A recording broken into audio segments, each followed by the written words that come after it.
How do you get over someone who was the air you breathe and the yin to your yang?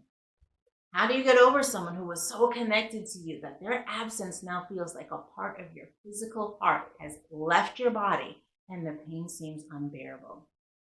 Whether it's from a romantic relationship, a toxic family member, or a friendship, the pain of losing someone significant can be deeply traumatic. These experiences can have the potential to leave lasting emotional scars that shape our future relationships and our overall well being. So, today's topic is on healing from breakups and toxic relationships. Hello, beautiful souls. My name is Dorina Willisey, and I thank you for being here as we explore this topic today. First of all, I want to say I understand what you're going through. I have been through more than one extremely traumatic romantic and friendship breakup. Neither situation is ever easy, and there is no need to downplay the amount of pain that you are in.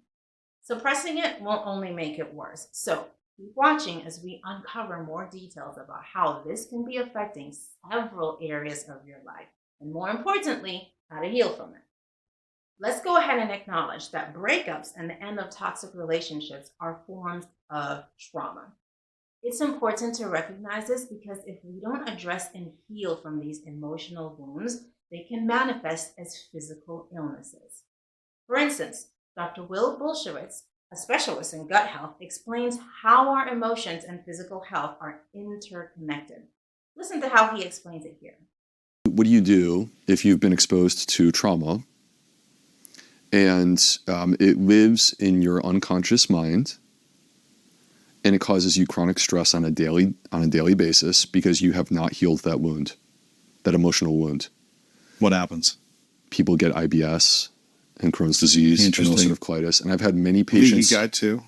100%. Wow. Because what I'm giving you are the diagnoses, but the root cause is a damaged gut with leaky gut. So the symptoms or the diagnoses, I guess, are the damaged gut. But the root of that is a lack of healing an emotional trauma. I've had many patients. These are actually my proudest moments as a doctor, to be completely honest with you. My proudest moments are not getting people to change their diet. My proudest moments are taking that person who has been to 6 or 7 doctors and they're not getting better even with medication.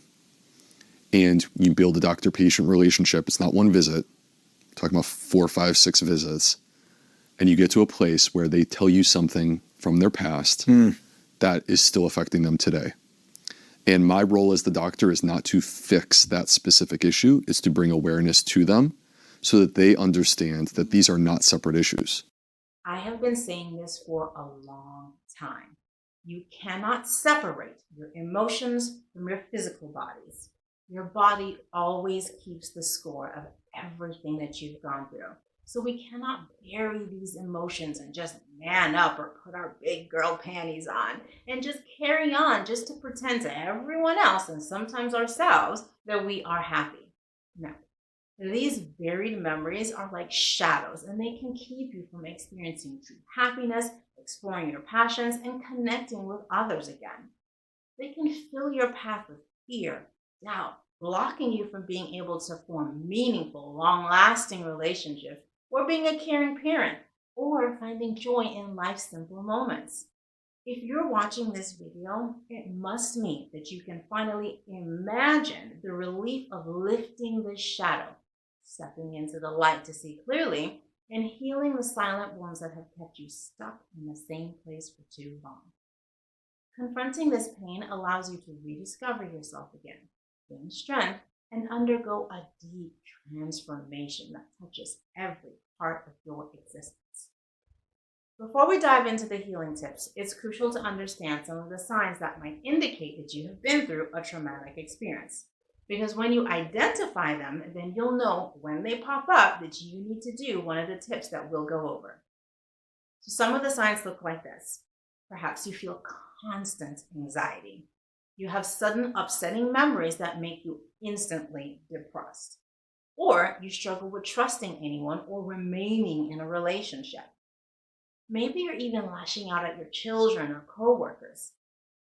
Physical symptoms like unexplained body pains, mood swings, or sleep problems might also surface. These are your body's ways of signaling unresolved emotional pain. If you identify with any of these, let's get into how to start healing from these issues.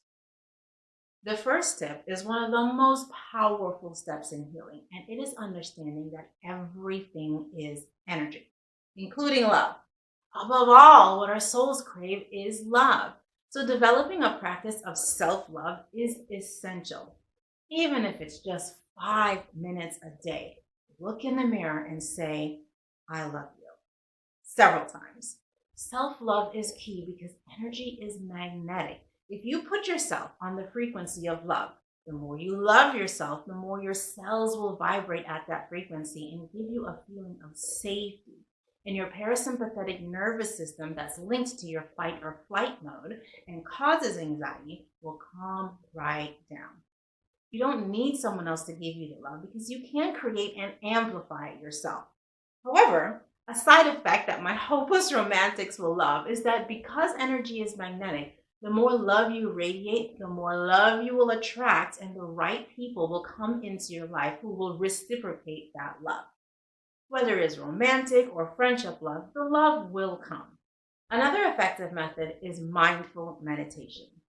Find a quiet time in the morning or evening to sit and observe your thoughts without judgment.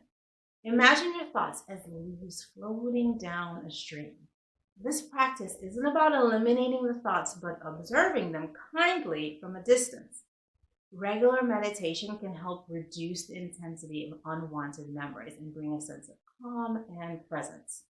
The key here lies in getting your mind calm enough to observe and process the events that occurred or the emotions without judgment. We need to process things in order to find out what the lesson was in the situation so we can move on in peace and not have to repeat that lesson in such a harsh way ever again. Going over things when our minds are calm and doing things like EMDR are excellent ways to release the emotional attachments we have to the traumatic events that we went through. The third and last tip for today is healing through connecting with others. Consider joining a support group where you can share your experiences with people who understand. Knowing that you are not alone can be incredibly uplifting. Alternatively, seeking therapy from a professional who specializes in trauma can provide personalized guidance and support. Connecting with others helps you feel understood and less isolated. Now, if you're looking for a more immersive healing experience, I invite you to come along with us on the Illuminating Pathways retreat from August 19th to the 22nd of this year. This retreat is designed to provide a safe space for you to explore the root of your trauma, heal from it, and gain tools to continue to heal yourself in your journey. We'll have trauma experts, sound healers, and targeted workshops to take you from whatever state of pain that you are in to feeling whole and full of joy. Feel free to click the link in the description to learn more. And if you want a little bit more explanation into 10 signs that you may be experiencing trauma and the tips to heal from them, there is a free download available in the description below this video. Feel free to share it with someone who you think might benefit from this. Remember, healing is a journey, not a destination. Every step you take is a victory, and you deserve a life filled with joy, love, and fulfillment. Thank you for watching today, and I look forward to supporting you on your path to healing. I truly hope you have a love-filled day.